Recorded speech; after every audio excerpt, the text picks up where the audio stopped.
हम जैसी ना टैलेंटेड लड़कियां ना बस गोल रोटियां पकाती रह जाती हैं। कल फेशियल किया था, दोबारा करना पड़ेगा।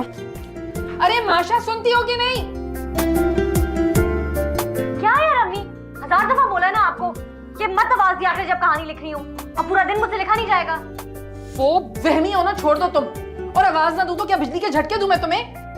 पूरा दिन घर में ना काम की फिक्र ना काज की फिक्र, बस कमरे में घुसी हुई मदोश कहानियां लिखती रहती हो। कसम से मुझे तो लगता है कि तुम हमारे खानदान से हो ही नहीं, बदल गई हो अस्पताल में तुम। अरे हमारे खानदान में तो कोई राइटर ही नहीं पैदा हुआ। तुम्हारे अब्बा का सारा खानदान तो मुलाजमत करता था। हाँ तो शुक्र किया करे ना कि कुछ अलग करती हूँ। कोई एहसास नहीं है आप लोगों को?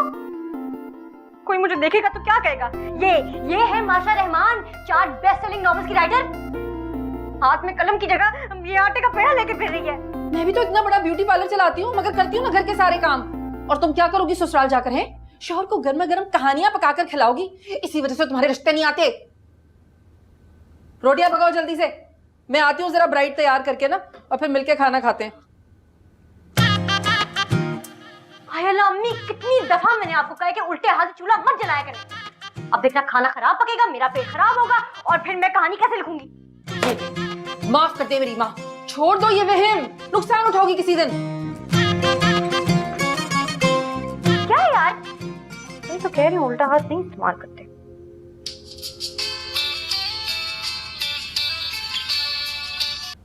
हेलो माशा मेरी जान, अच्छा सुनो मूवी देखने चलते हैं, मेरा बहुत दिल कर रहा है। यार नहीं, मैं नहीं जा सकती यार। गुल्लू भाई के फोन पे फोन आ रहे हैं, मैंने आखिरी किस्त लिखनी है, और फिर ये घर के काम भी मुझे करने हैं। ये यार कभी घर से भी निकला करो, तुम तो शादी से पहले ही हाउसवाइफ बन गई हो। और अपना हुलिया देखो, हर वक्त मासी बन के घूमती रहती हो। ये सब का क्या मसला है? तुम मम्मी की तरह शुरू होगी हो शादी ब्याह ये वो, कोई और बात नहीं है करने को। जैसी हूँ ठीक हूँ, नहीं करनी शादी भाई मुझे। राइटर हूँ मैं, चुप कर जाओ। रोटियां पकाने तो नहीं जाना मैंने कहीं पे भी, तुम घर आ जाना, नहीं करना। अच्छा ऐसा बाय माशा। जब देखो तो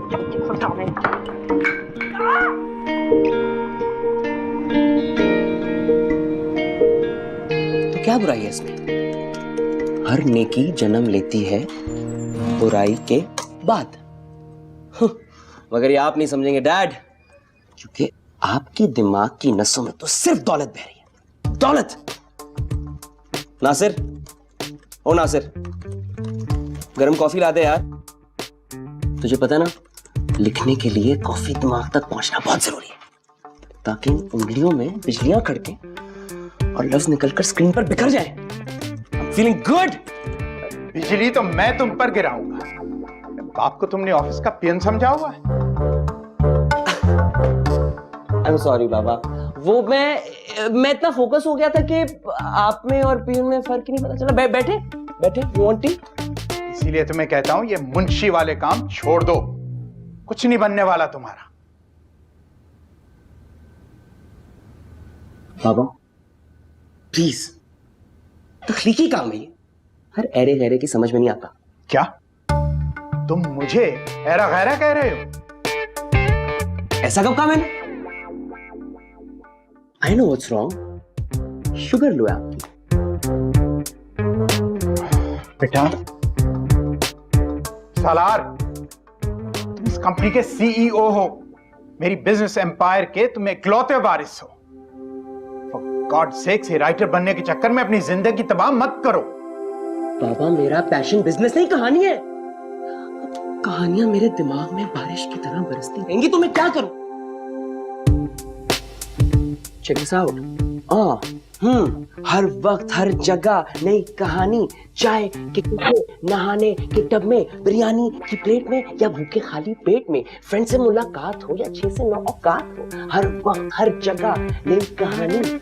मॉर्निंग की वॉक में या टेलीफोन टॉक में, ऑफिस की मीटिंग हो या आपकी खड़ूस डांट हो, हर वक्त हर जगह नई कहानी। Shut up.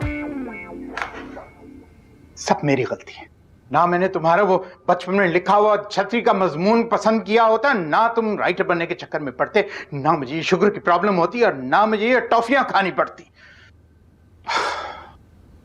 देखो तुम्हें इतना ही शौक है ना, तो 10-12 लोगों को हायर कर लो, वो तुम्हें महीने की 2-3 कहानियां लिख के दे देंगे, जो कि तुम अपने नाम से पब्लिश कर देना, ठीक है? कम से कम तुम कुछ टाइम बिजनेस को दे सकोगे। अगर चाहो तो अपनी ये पब्लिशिंग कंपनी खोल लो, किस चीज की कमी है तुम्हें? कहानी रिजेक्ट होने की जहमत से भी बच जाओगे। अरे बिजनेसमैन की तरह सोचो, वरना कुछ हाथ में नहीं आएगा, बस वक्त जाया होगा और बाल सफेद हो जाएंगे। बाबा, वैसे सफेद बाल सूट करेंगे आर्टिस्ट में।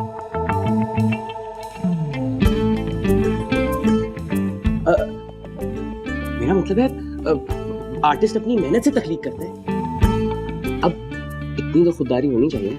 यही प्रॉब्लम है तुम्हारी, तुम दिमाग से नहीं दिल से सोचते हो। वक्त है सुधर जाओ, वरना बहुत नुकसान उठाओगे। बाबा प्लीज, मैं अपने दम पर अपनी शनाख्त बनाना चाहता हूँ। मुझे मजीद बकवास नहीं सुननी तुम्हारी। आधे घंटे के अंदर कॉन्फ्रेंस रूम में मीटिंग अटेंड करते हुए नजर आओ मुझे, समझे?